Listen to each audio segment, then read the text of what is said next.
Hey guys, what is up? This is Roaming Reviver here, back to do another video, and today's video is going to be on Walking Dead issue 130. It was just released today, and let's see, where do I start?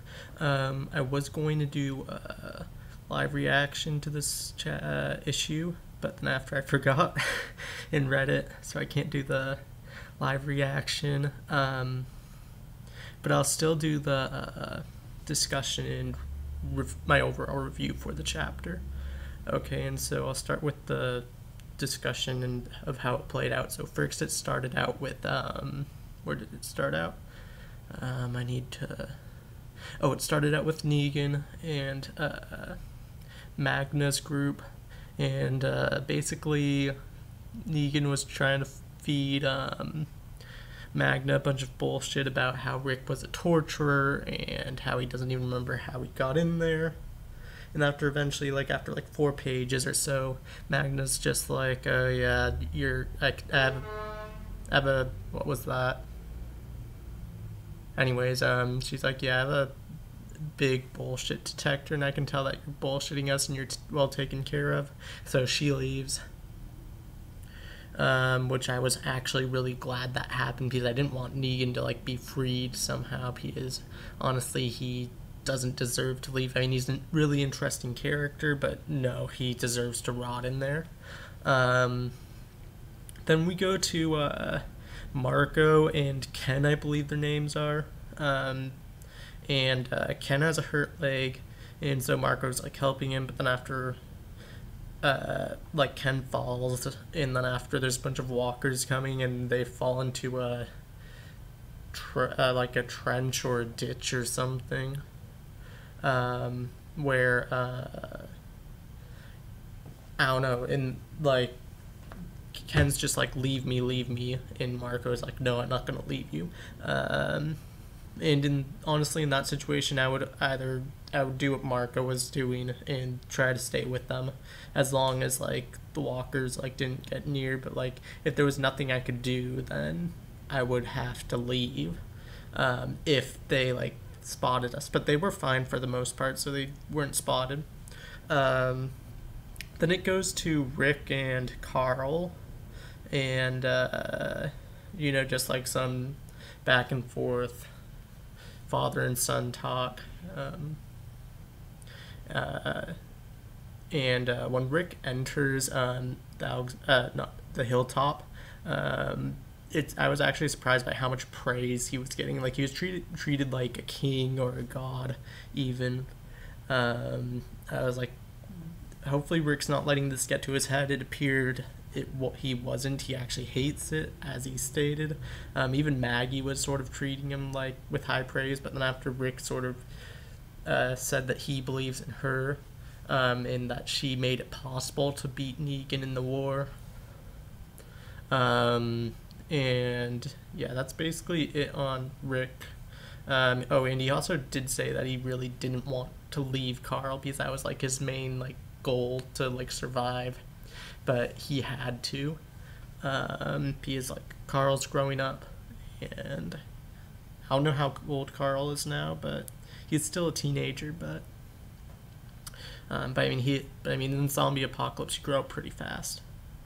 And then we go to Carl, and he is talking with the blacksmith person who he wants to be an apprentice of.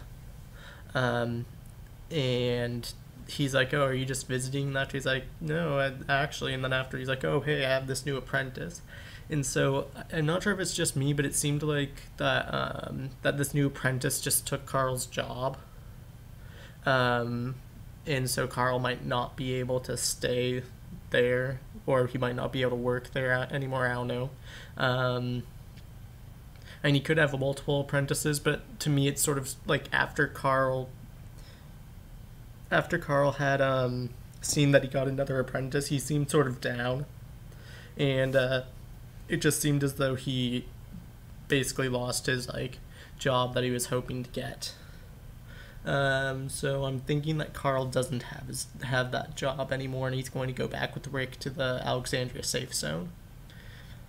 And then it goes to what's his name, Marco in the hilltop, and he seems pretty crazy at the moment. But then after he goes on to say that the walkers can talk, which I don't believe. He seemed pretty crazy in that scene. Oh, and he did leave Ken behind, and he told them to go get Ken. Sorry, I sort of skipped over that.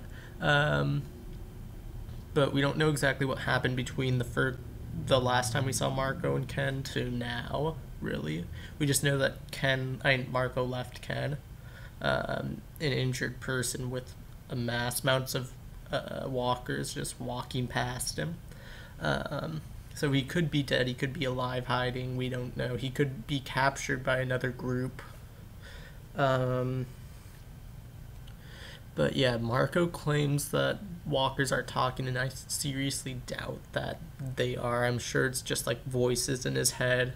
It's sort of like in season 3 of The Walking Dead, where Rick, after Lori had died, he like heard the voices of previous group members that had died through the telephone at the prison. I'm assuming it's a similar case for Marco. Some traumatizing event happened. A few traumatizing events happened in his life. Well, a lot. I mean, it happens in the zombie apocalypse, obviously, but traumatizing enough to make him start hearing voices. And instead of coming out of the telephone, it came out of, like, in his mind, the voices were coming out of his out of the other walkers. And I believe in the previous issue, it might have not been the previous issue, but Ken, or if they appeared previous issue, then yeah, it would be. In the previous issue, Ken, Marco could hear stuff that Ken couldn't. So I'm assuming it's just stuff that Marco has in his head, like that he's just hearing in his head that no one else can hear. Is just his mind making the voices. So the rating for the overall issue, it was a pretty good good issue. I'd probably say great issue. I mean, the last few issues, have been sort of slow, I guess, but I think it's going to build up to something major, because Kirkman said so himself that he skipped over all the boring stuff so we could get right back into like the thick of it. And like he didn't want to see it go smoothly for 2 years with nothing drastic happening. So I'm assuming something drastic is going to happen soon, whether it be with the Herd or whether it be with one of the people in Magna's group. It could also be one of the people in Magna's group could actually have believed Negan and go back and like conspire with him. But of course that's not going to be Magna. But it could be one of her other followers or one of her other group members. One that isn't so loyal to Magna, I guess, because talking to Negan would technically be against Magna. But yeah, the Herd or Negan, but I think Negan will just sort of fade into the background. That would at least be the more realistic approach. But as far as interesting storytelling, I'm not sure if that would be the best approach, but that can be debated. And yeah, that's about it. Oh, one more thing. Herschel, I'm not sure if it's going to be Green or I'm forgetting Glenn's last name, but Maggie's baby's name is Herschel, and I found that sort of like a nice callback to her father and now her baby's grandfather. And yeah, I like that callback. Yeah, so overall I thought this issue was great. Tell me what you thought in the comment section below if you liked the sorry if I say chapter. I'm reading manga currently, which are called chapters, not issues. Comment if you liked the issue. Tell me what you liked about it, what you didn't like about it. If you think that walkers can actually talk, I don't. I don't think Robert Kirkman would do that. I think he's just trolling. Tell me, yeah, just what you think, what's going to happen with Negan. If you like this video, then please give it a like and subscribe, and I will catch you guys later.